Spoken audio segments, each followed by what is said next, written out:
Зои Сък или още позната като Зоела. Много интересен роман. Написан е от лицето на 16-годишната Пени. Тя има блог, в който анонимно пише за всички тези проблеми, които интересуват младите тинейджери. Паралелно с това обаче се проследява светът на интернет, който крие в себе си много тайни, осигурява анонимност и сигурност, но в същото време може да ти ги отнеме така.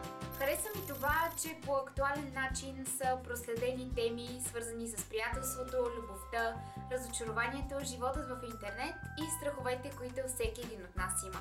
Лично на мен, освен влюбването и емоциите, които са свързани с любов, много интересно беше факта, че тя има паникатаки, което е нещо и с което аз е трябвало да се справям. Също така много ми хареса и приятелските взаимоотношения между главната героиня и нейния най-добър приятел Елият.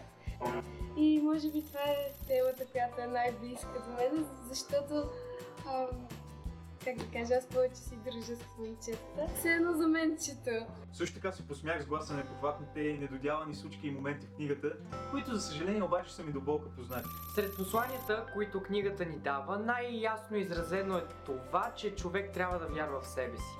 Да имаш повече вяра в приятелите си, които държат на теб и са винаги готови да ти помогнат. Човек трябва да бъде силен, за да може да се изправи и да пребори трудностите и страховете си. Героите са такива, че всеки може да се свърже по някакъв начин с тях. Всеки човек има такива герои в собствения си живот, което я прави доста достъпно. Определено книгата съчетава едно модерно чувство за хумор, романтика, виртуалност и една реалност, която се оказва доста закодирана в мрежата. Така че това може да се види вътре, няма да ви казвам нищо повече, за да го прочетете, изобщо вземете го, прочетете го, четете.